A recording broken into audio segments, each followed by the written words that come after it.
So in this clip, we're going to explain how we can analyze fading margins with the Q functions, assuming that the shadowing follow log normal random variable. So let's consider the system from the shadowing worksheet. So you see here that we have a transmitter, we have a receiver. Transmitter send a signal to the receiver.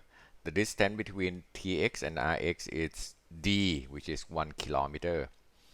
At the transmitters, there's a gain, right? There's an amplifier which gonna boost the signal by 25 dB.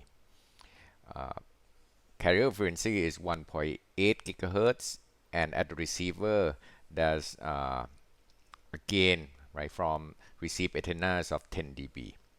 Okay. The first 10 meters, right, the signal behave as if, or the loss behave as if it's free space. So this distance is what we call breakpoint distance. So it's 10 meters. After that, the signal, the power of the signal will be lost or will be decaying at the faster rate of path loss exponent of n equal to 4. And we will assume that there's a shadowing, which the kind of shadowing that we will consider is what we call log normal shadowing. Okay, the mean is 0 dB, standard deviation is 6 dB. Okay, so let's take a look at the relationship between the transmit power and the receive power.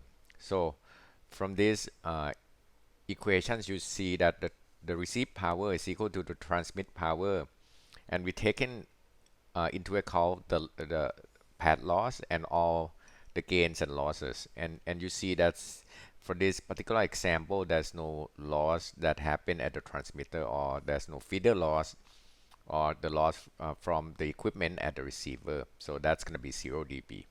Okay. The gain at Tx and Rx is 25 dB and 10 dB respectively. The loss that's because of the path or the propagations, we can compute by this familiar formula: 92.4 20 log base 10 of d break or breakpoint distance in terms of kilometer, and 20 multiplied with log base 10 of carrier frequencies in gigahertz.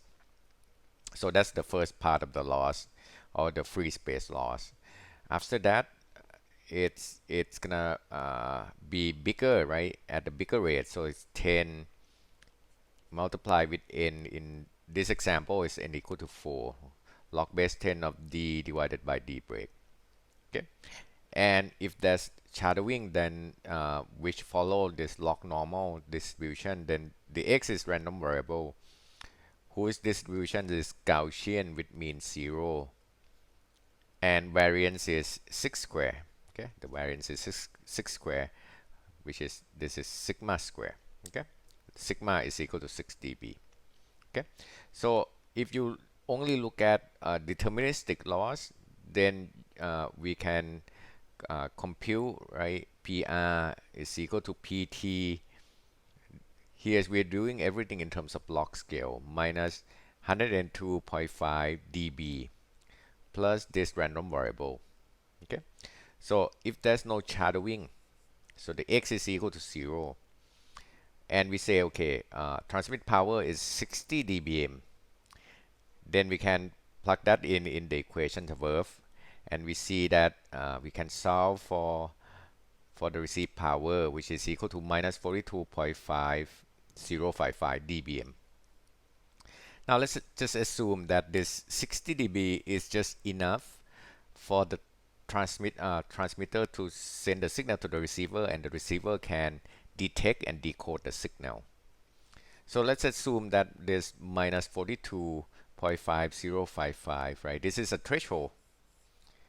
I mean, if the receive power is above this, then the receiver can detect the signal. If it's below, if the signal is weaker, then it cannot detect the signal. We can call this receiver sensitivity too. Okay, and we're going to use PTH to denote this number. So we can let's assume that PTH is also equal to minus 42.5055 dBm.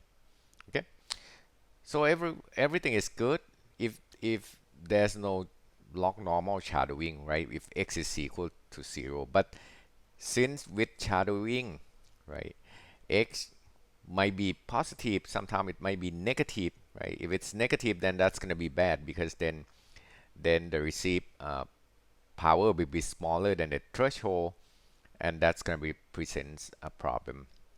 So we come back with to the same equation. So far we got this, right? PR is equal to minus 42.5 plus x, and we know x is random variable, which means 0 and variance sigma square.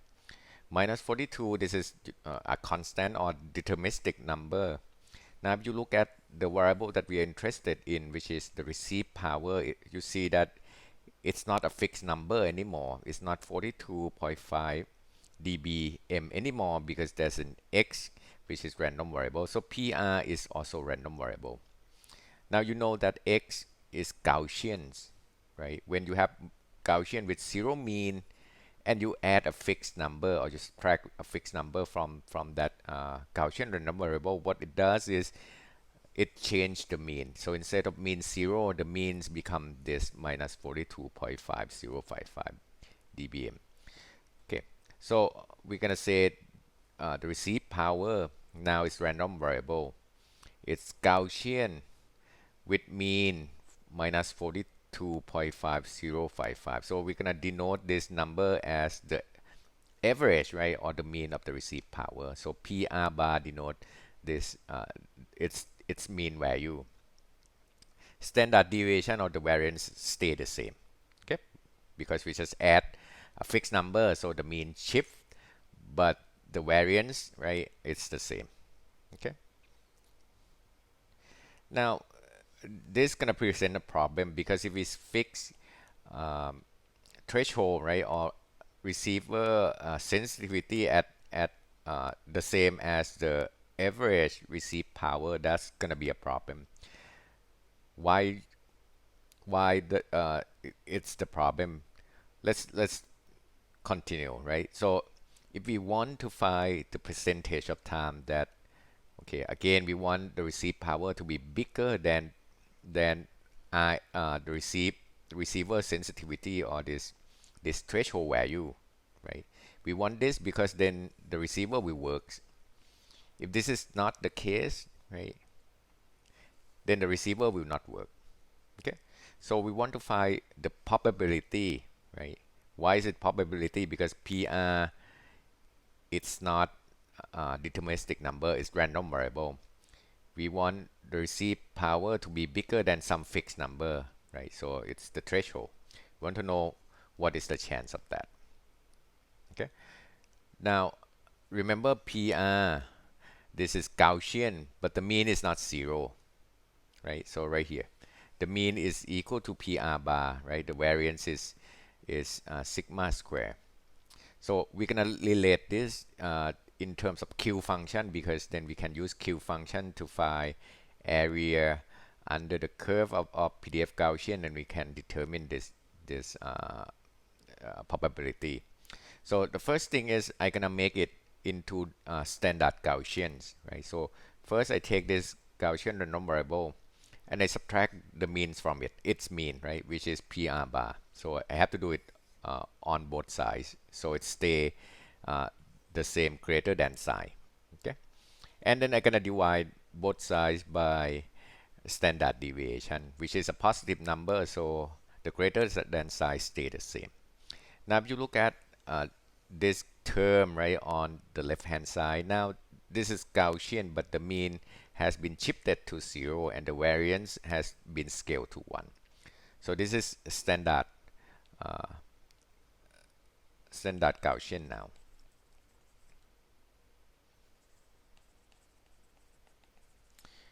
So we want it to be bigger than this number, right? Okay. So we know that this is equal to 6 right? This is equal to minus 42.5055, right? And for this example, we also set the threshold is set at minus 42.5055 as well, right? So everything on the right is a number. We can compute this, right? So the case is when the transmit power is 60 dBm, right? And we know that the average receive power is minus 42.5 dBm, which is just equal to the threshold, right? Or the receiver sensitivity. So if we compute here, right, you see PTH is equal to PR bar. So this is 0. Okay. So we want to find the probability that this standard Gaussian, right, is bigger than 0. Right? So remember from the lecture, right? So the way you find the probability is you find area under the curve, right? So if you have the PDF of standard Gaussian random variable, right? PDF is probability density functions. Look something like this, okay? And then we want it to be bigger than 0. So bigger, so 0 right here, bigger, that means everything that on this axis. So that means we want to integrate or find the area under the curve here. And remember, we can map this into Q function, right? So Q function is the area under the curve of the standard Gaussians. It's the tail, right? It's the right tail of the standard Gaussians. So this is mapped to Q0. Okay, and we know that this is equal to 0.5 or 50%. So that means if we set PT to be 60 dBm, the average receive power will be equal to minus 42.5 dBm, which is just equal to the threshold or the receiver sensitivity. And the receiver will only work 50% of the time, right? So if we send the message, right, 100 times, the receiver will be able to decode and detect 50 times. The other 50 times will fail, right? So we don't want that. We want to increase this number to be bigger. So that means we have to increase the transmit power, right? Because of this shadowing effect. The question is how much we need to increase power for. So let's just say, okay, if we want the percentage to increase from 50% to 90%, right? So we want the receiver to be able to decode and detect signal 90% of the time, right? So that's a fair number. Okay. First, what is the average receive power needs to be? Well, it has to be bigger than the threshold, right? So that it's gonna be bigger than 50% at the end. Okay. So we want actually the probability or the Q function to be bigger, right? So we used to set it to 0, right? Remember, this is PDF of standard Gaussians. So if we want bigger number, right, bigger area, so you have to set the value, right, to be right here, right? So it has to be negative number, some negative number, right? And you see that the area under the curve will be bigger than 0.5, right? We want this to be 0.9. Okay, so the question is, what is this A or minus A need to be? Okay, so we want the probability that this standard Gaussian, right, is bigger than minus A, not bigger than 0, right? Okay, we move from 0 to minus A, so that at the end is equal to 0.9. Or we want to find Q function, right? Q of minus A equal to 9. Okay. Now, if you look, remember we have this Gaussian Q function table of the Q functions, and you're looking for the values of the Q function to equal to 0.9. Okay, so this is the example of the table, right? So this is the input to the Q function. This is the output, right? Input, output. Now we are looking for 0.9. Okay, so the maximum is 0.5 and everything is down, right? Decreasing, decreasing. This is close to 0. So 0 0.9 is beyond this table. Then how do we use this table? First, if you recall, right, Q of negative number,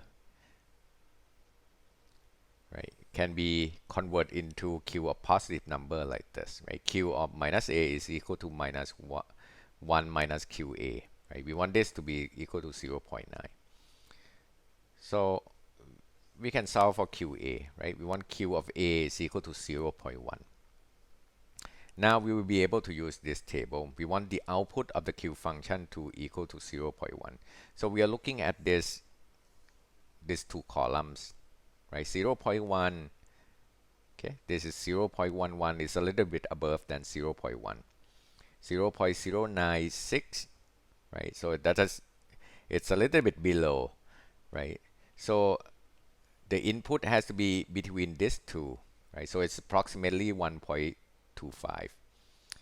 So the A is equal to approximately 1.25, between 1.2 and 1.3, right? Now remember what the A or minus A is, right? So the A or minus A is this number, right? So this is standard Gaussian, is bigger than this thing, right? So this quantity is minus A, right? So right here. So we know that minus A must equal to that term, okay? PTH minus PR over sigma. And this is A is 1.25. PTH, the threshold, we know what it is, right? That's Rx sensitivity. Standard deviation is equal to 6 dB. So now what we need to know, or we have to solve for, is this average receive power. Okay, and you can solve for this, and you see that you get minus 35.0055 dBm. So with this shadowing, we need to have the average receive power to be bigger than before, right? Before the case when there's no shadowing, right? So we need to increase the power by how much, right? So remember, this is when there is shadowing, right? The receiver will work 90% of the time, right? If we the on average, right, the receiver receive this much power.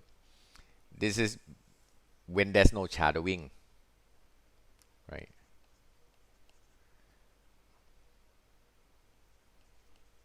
Right, and we set it at it's the receiver got minus 42.5055, right?